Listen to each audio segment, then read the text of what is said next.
Mathieu Maps, comme chaque vendredi, la plongée dans les... Mais c'est pas pour toi que je dis ça, Mathieu. La plongée dans les programmes d'Alsace 20. Qu'est-ce qui nous attend, Mathieu, ces prochains jours et ces prochaines semaines? Déjà, comme on vient de le voir, la redécouverte de Tanguy Flores. On t'embrasse, Tanguy. Donc, donc, vous aimez la musique, Mathieu? Oui. Ah bon? Oui, d'accord, c'est pas ce que vous m'avez dit avant. Donc ce soir, on parlera donc de musique avec du clip, un concert qu'on diffuse ce week-end. Mais en attendant, je vous propose de retrouver l'archiviste. C'est parti.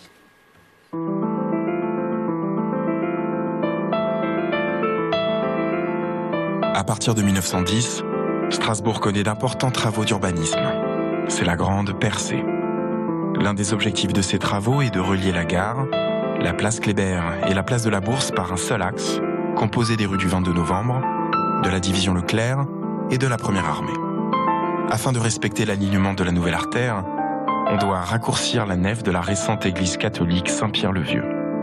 La modernisation du réseau du tramway et l'éclairage de la ville accompagnent ces travaux. C'était en 1912, place Saint-Pierre-le-Vieux, à Strasbourg.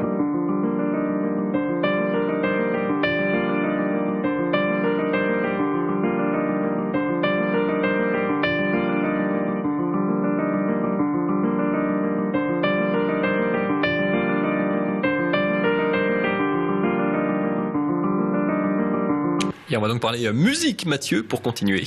Exactement, et talent régional surtout. Donc ce week-end, nous vous proposons la diffusion du concert d'Ernest, Les Contes des Fées, à la Nef de Wissembourg. Donc c'est un concert qu'on avait enregistré en 2013.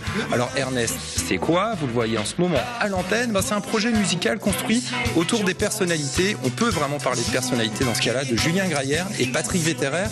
Alors c'est vraiment un univers à part dans le paysage musical. C'est un univers qui mérite vraiment le détour avec, vous voyez, comment ils sont habillés, comment ils font vraiment attention à leur look. C'est vraiment toute une histoire qu'ils racontent sur scène. Et moi, je vous propose de suite, peut-être de découvrir la bande-annonce de ce que vous pourrez voir ce week-end. C'est parti.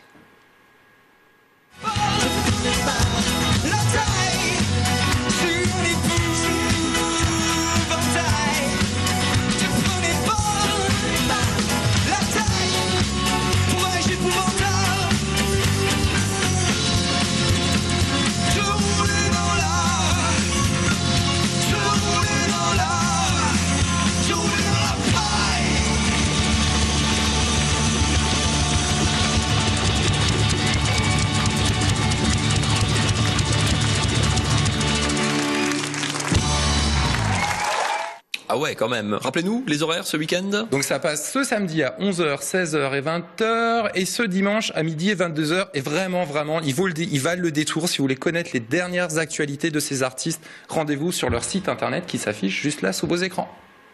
Ça, c'était pour la musique. De l'image pour continuer.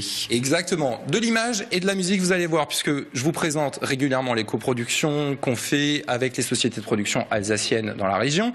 Et là, ce soir, je vais commencer un petit peu des coups de cœur. Donc là, c'est des sociétés qui vraiment valorisent la production audiovisuelle en Alsace. Ce soir, on commence avec Slick, qui est une jeune société de production alsacienne qui est réunie, là encore, ce sont des personnalités de talent, tels Olivier Fouoc, Henri Gander, Sébastien Bourrel, Mathieu Delab, Jérémy Jantet, entre autres. Ils se sont plus ou moins spécialisés dans la publicité, le clip, le court-métrage. Et moi, ce soir, je viens vous présenter une de leurs dernières réalisations. C'est donc Olivier Fouoc, un réalisateur vraiment très pertinent et dont je suis particulièrement fan, qui a fait le dernier clip d'Unfair to Fax du label Herzfeld. Et là, on se regarde un extrait de toute beauté. C'est parti.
Merci beaucoup, Mathieu.